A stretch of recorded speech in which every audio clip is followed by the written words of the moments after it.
कि जो एनआरआईज होते हैं वो कौन कौन से किस किस तरीके के अकाउंट्स हमारे पास मेंटेन कर सकते हैं। ठीक है, उसके अंदर जो सबसे पहले अकाउंट की टाइप आती है जो हमारे पास है, that is non resident external rupee account, जिसको हम शॉर्ट में एनआरई अकाउंट बोलने वाले हैं। नॉन रेजिडेंट रुपी अकाउंट, ई मतलब एक्सटर्नल, नॉन रेजिडेंट रुपी अकाउंट एक्सटर्नल। ठीक है, सो सबसे पहले जो एनआरआईज हैं एंड जो पर्सन ऑफ इंडियन ओरिजिन है उनको परमिट करा गया है कि वो क्या कर सकते हैं, ऑथराइज डीलर के साथ, चाहे वो कोऑपरेटिव बैंक भी हो,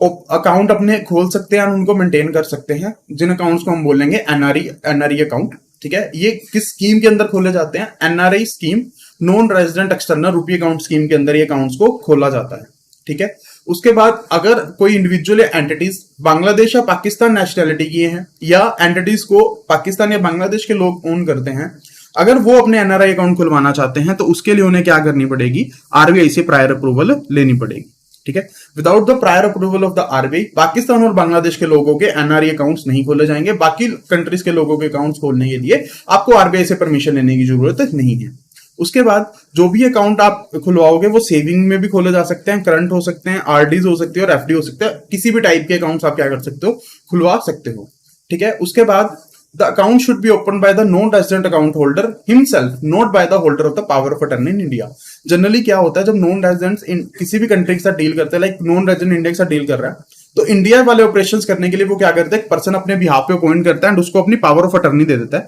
मतलब कि उसको एक पावर दे दी कि मेरे बिहाफ पे तो सारी चीजें कर सकता है। बट जब वो एनआरई अकाउंट खुलेगा तो एनआरई अकाउंट नॉन रेजिडेंट के नाम पे खुलेगा, उसके पावर ऑफ अटर्नी के बेसिस पे नहीं खुलेगा।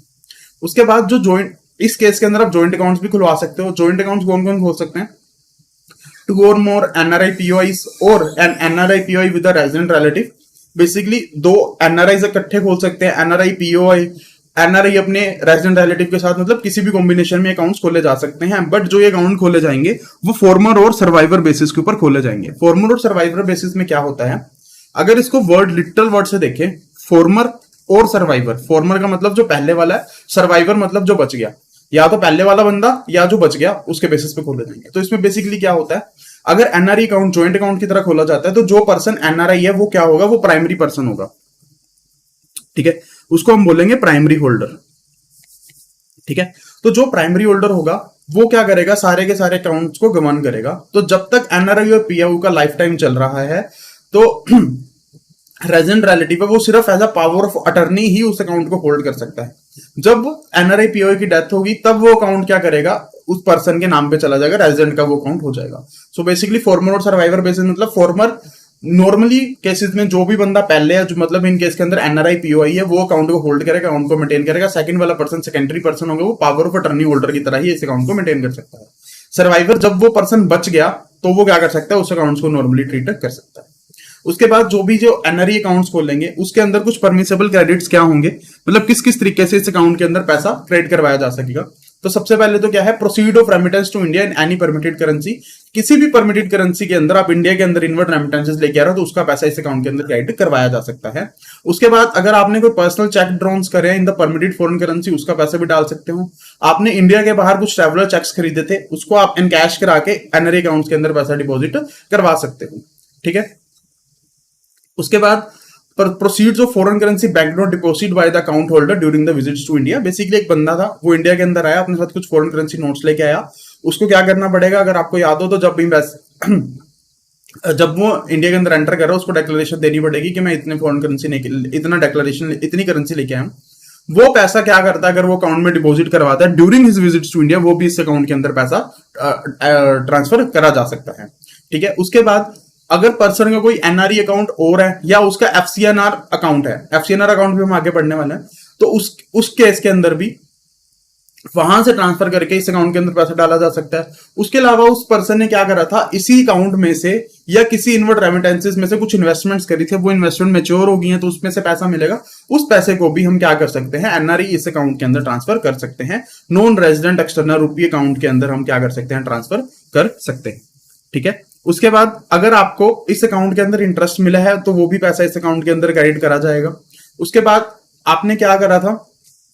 कुछ इन्वेस्टमेंट्स करी थी। ठीक है, इन्वेस्टमेंट्स करी किसके थ्रू थी, या तो आपने एनआरआई या एफसीएनआर या आउट ऑफ इनवर्ड रेमिटेंसेस के थ्रू जो इन्वेस्टमेंट करी थी, अगर उन पे कोई इंटरेस्ट मिलता है वो भी इस अकाउंट के अंदर आप क्या कर सकते हो, डिपॉजिट करवा सकते हो। ठीक है, उसके बाद refund of application of earnest money, basically आपने क्या करा था, आपने कोई प्लॉट लेने थे तो उसके लिए हमें बेसिकली क्या करना था, जब बिड डालते हैं तो कुछ अमाउंट ऐसा एप्लीकेशन मनी डिपॉजिट करवानी होती है। तो उसके बेसिस पे क्या होता है कि आपने डिपॉजिट करवा दी तो आप बिडिंग कर सकते हो। इनकेस आपको आप बिडिंग जीत जाते हो, आपको प्रॉपर्टी मिल जाती है। अगर आप बिडिंग नहीं जीतते हो तो क्या करा जाता है, आपको वो पैसा वापस दे दिया जाता है। तो अगर वो पैसा आपने दिया था from your NRE account, from FCNR account और out of inward remittance, and अगर अब वो पैसा आपको वापस मिल रहा है क्योंकि आपको वो बिड अलॉट नहीं हुई है, तो क्या करा जाएगा, वो पैसे को भी इस अकाउंट के अंदर क्रेडिट करा जा सकता है। उसके बाद current incomes like rent, dividend, pension, interest, etc. of NRIs will be constructed as a permissible credit to their NRI account, provided that the authorized dealer is satisfied the credit represents current income of NRI holder and income tax there has been deducted paid thereof as case may be. Basically जो भी आपकी current incomes होंगी like dividend rent pension interest etcetera, किसी भी तरह की income होगी उसको भी एनआरआई अकाउंट के अंदर डिपॉजिट करा जा सकता है। बट बैंक को ये सेटिस्फाई करना है कि जो ये इनकम है, पहली बात तो उस एनआरआई पर्सन से ही रिलेट करती है। सेकंड चीज, जो भी पैसा, जो भी इन इनकम के ऊपर इनकम टैक्स कटने वाला था, या तो वो कट चुका है या उसको ऑलरेडी पे कर चुका है, तभी इस पैसे को क्या करा जाएगा, आपके अकाउंट के अंदर क्रेडिट करा जाएगा। उसके बाद आता है परमिसेबल डेबिट्स। परमिसेबल डेबिट्स में मतलब कि कौन किस किस तरीके से इस अकाउंट में से पैसा निकाला जा सकता है। सबसे पहले आता है लोकल डिस्बर्समेंट, आपने लोकल लोगों को पैसा पे करना है उसके लिए, आपने इंडिया के आउटसाइड रेमिटेंसेस करनी है उसके लिए, अदर एनआरई एफसीएनआर अकाउंट के अंदर आप क्या करना चाहते हो, पैसा ट्रांसफर करना चाहते हो, चाहे वो अपना ही अकाउंट है या किसी और पर्सन का अकाउंट है जो कि परमिसेबल था टू ओपन सच अकाउंट, तो उस केस में भी क्या करा जा सकता है, पैसा ट्रांसफर करा जा सकता है। उसके अलावा आप इस अकाउंट में से, जैसे हमने ऊपर देखा था कि अगर आपने इस अकाउंट में से कुछ इन्वेस्टमेंट्स करी हैं तो इन्वेस्टमेंट की मैच्योरिटी है, इन्वेस्टमेंट का इंटरेस्ट, तो अगर इस अकाउंट में से इन्वेस्टमेंट्स का पैसा हम ले सकते हैं तो इन्वेस्टमेंट भी कर सकते हैं। So investment in share securities, commercial paper of Indian company और purchase of immovable property in India under the general specific permission granted by the reserve bank. तो किसी भी तरीके की इन्वेस्टमेंट करने के लिए भी इस अकाउंट से पैसा निकाला जा सकता है। ठीक है, उसके बाद कुछ हमारे पास रेगुलेशंस है regarding the sanction of loans against security of the funds held in the NRE account. Basically अगर आपके एनआरई अकाउंट के अंदर पैसा पड़ा है तो उसको एज अ सिक्योरिटी रख के कि आपको जो लोन्स इशू करे जा सकते हैं, उसके रिगार्डिंग कुछ रेगुलेशंस हम उसको पढ़ने वाले हैं। सो ऑथराइज्ड डीलर बैंक्स क्या कर सकते हैं, इस पैसे को एज अ सिक्योरिटी रख के लोन्स इशू कर सकते हैं विदाउट एनी लिमिट, बट उसके अंदर जो भी यूजुअल मार्जिन की रिक्वायरमेंट्स और आपको फुलफिल करनी ही है। उसके बाद जो अभी आपने लोन दिया है उसको ना तो क्या कर सकते आप इंडिया से बाहर लेके जा सकते, एंड उसके लिए कुछ स्पेसिफिक पर्पस ही दिए गए हैं कि आप जो लोन लिया है वो इन्हीं पर्पसेस के लिए यूज कर सकते हो। तो दो कंडीशंस क्या क्या है, ये ना तो उसको इंडिया से बाहर लेके जा सकते हो, एंड जो पर्पसेस आपको दिए गए हैं उसके अलावा और कहीं उसको यूज नहीं कर सकते। तो जो पर्पसेस दिए गए हैं जिनके लिए लोन यूज करा जा सकता है वो क्या क्या है, सबसे पहला इस पर्सनल पर्पस ऑन और for carrying on business activity except for the purpose of free landing और carrying on agriculture plantation activities और investment in real estate business. ठीक है, सबसे पहले आप अपने पर्सनल पर्पस के लिए या बिजनेस एक्टिविटीज के लिए लोन ले सकते हो, बट आप रीलैंडिंग के लिए, किसी और को दोबारा लोन देने के लिए, एग्रीकल्चर पर्पसेस के लिए और रियल एस्टेट बिजनेसेस के लिए इस लोन को यूज नहीं कर सकते। Second, making direct investment in India on non repatriation basis by way of the contribution to the capital of Indian firm companies subject to the provisions of the relevant regulations made under the act. आप direct investment India के अंदर कर रहे हो on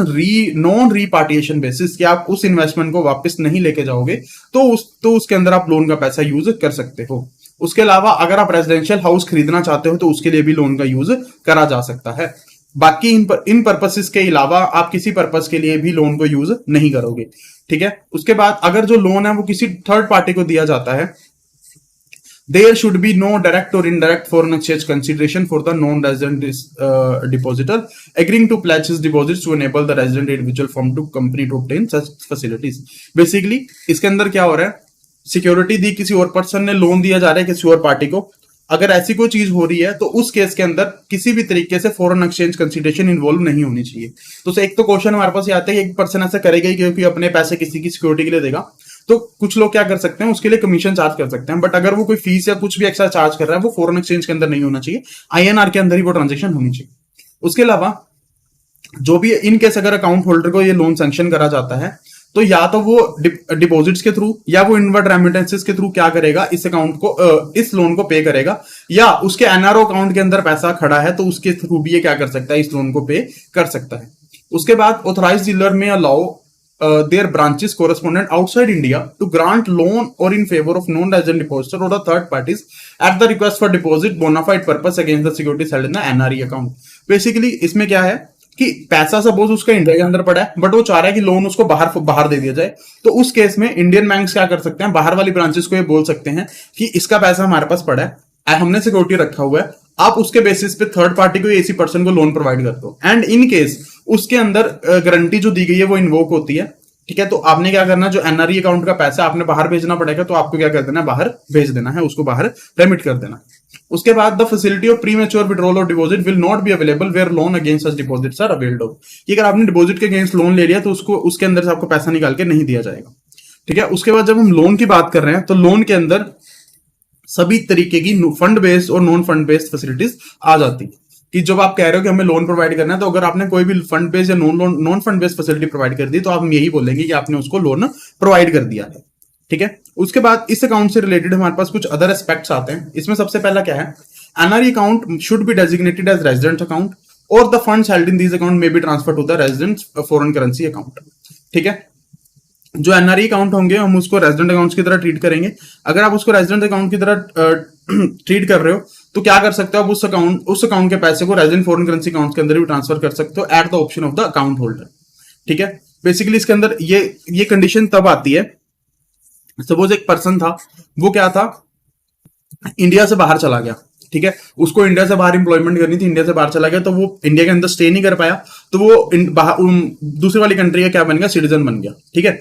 citizen उसका resident बन गया, तो वो क्या हुआ, इंडिया का citizen resident of another country, तो एनआरआई की कैटेगरी के अंदर आ गया। तो जो उसने अकाउंट खोला उस अकाउंट को हमने नाम दिया NRE account, non resident external account, ठीक है। बट अब वो इंडिया के अंदर वापस आ गया, उसका रेजिडेंशियल स्टेटस चेंज हो गया, तो अब वो एनआरआई से क्या बन गया, रेजिडेंट बन गया। तो एनआरई अकाउंट के अंदर अगर वो बंदा रेजिडेंट बन जाता है तो उस बंदे को दो ऑप्शन दी गई हैं, या तो अपने एनआरई अकाउंट को रेजिडेंट अकाउंट में कन्वर्ट करा ले, या अगर रेजिडेंट अकाउंट में कन्वर्ट नहीं कराना चाहता, जो तेरे पास पैसा पड़ा है एनआरई अकाउंट के अंदर नॉन रेजिडेंट वाले पैसे में, उसको रेजिडेंट फॉरेन करेंसी अकाउंट के अंदर ट्रांसफर करा ले, ठीक है। तो जब आपका change in the residential status होगा तो आपको दो ऑप्शन प्रोवाइड करी जाएंगी, या तो आपको अपने अकाउंट का रेजिडेंट अकाउंट में कन्वर्ट करा लो, या अपने पैसे को रेजिडेंट फॉरेन करेंसी अकाउंट के अंदर ट्रांसफर करवा लो, ठीक है। उसके बाद in event of the demise of an account holder, मतलब अगर किसी बंदे की डेथ हो जाती है तो उस अकाउंट के अंदर जो पैसा पड़ा है वो उसके नॉमिनी को ट्रांसफर कर दिया जाएगा, ठीक है। अगर रेजिडेंट जो नॉमिनी है वो remittance of funds outside India की रिक्वेस्ट करता है ताकि बाहर की लाइबिलिटीज को पूरा करा जा सके, तो इस रिक्वेस्ट को हम आरबीआई को फॉरवर्ड कर देंगे एंड आरबीआई उस चीज को कंसीडर करेगा कि क्या ये रिक्वेस्ट हमने माननी है या नहीं माननी।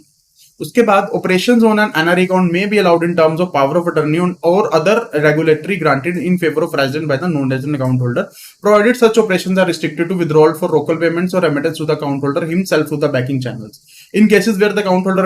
or a bank designated by him is eligible to make investments in India, the power of attorney may be permitted to operate the account to facilitate such investment। कि हमने ऊपर क्या देखा था कि जॉइंट अकाउंट भी खोल सकते हैं, किसी को एनआरई किसी को हम क्या कर सकते हैं, अपनी पावर ऑफ अटर्नी भी दे सकते हैं। तो अगर किसी नॉन रेजिडेंट ने किसी रेजिडेंट को क्या कर रखी है, पावर ऑफ अटर्नी या कोई और रेगुलेटरी अथॉरिटी ग्रांट कर रखी है, तो वो पर्सन क्या कर सकता है, लोकल पेमेंट्स के लिए विड्रॉल करवा सकता है, ठीक है, रेमिटेंसेस करवा सकते हैं थ्रू बैंकिंग चैनल्स, और इन केस अगर वो पर्सन इन्वेस्टमेंट्स करने के लिए एलिजिबल है, जो भी नॉन रेजिडेंट था, तो पावर ऑफ अटर्नी जो बंदा है वो ऐसी इन्वेस्टमेंट को फैसिलिटेट भी करवा सकता है। सो बेसिकली एनआरई अकाउंट जो है वो एक पावर ऑफ अटर्नी होल्डर के द्वारा भी क्या करा जा सकता है, ऑपरेट करा जा सकता है।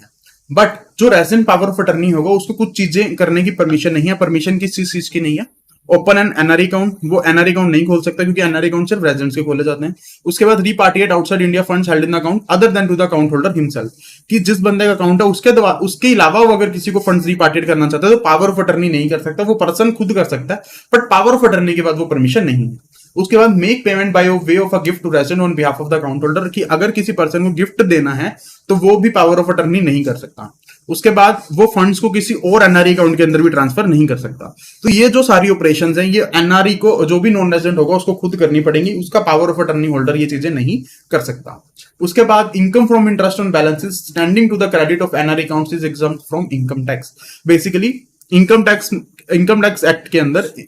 एनआरई अकाउंट के अंदर जो पैसा रखा गया है उसके ऊपर अगर कोई इंटरेस्ट मिलता है वो टैक्सेबल नहीं होता। ये स्कीम बेसिकली लाए क्यों गए थे, ताकि ज्यादा से ज्यादा एनआरई अकाउंट्स को खोला जा सके। उसके बाद रेट ऑफ इंटरेस्ट एंड जो भी टेन्योर होगा वो टाइम टू टाइम क्या करेगा, department of banking regulation of RBI time to time issue करेगा। डायरेक्शंस एंड इंस्ट्रक्शन जो भी उनके द्वारा इशू की गई हैं उनके अंदर जो भी इंटरेस्ट और टेन्योर रहेगा वही सेम इसके ऊपर क्या होगा, एप्लीकेबल होगा।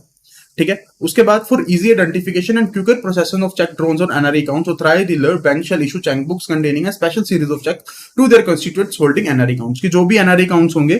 ठीक है, उनके जो भी पर्सन एनआरईज हैं, ठीक है, उनको अगर हम जो चेकबुक इशू कर रहे हैं उनके लिए क्या करना है, हमने special series of cheques issue करने हैं, ताकि एनआरई अकाउंट्स के द्वारा जो चेक्स ड्रॉ किए गए हैं उनको इजिली आइडेंटिफाई करा जा सके and easily and quickly basis पे उनको प्रोसेस करा जा सके, ठीक है। So this was our first account that was non resident external account,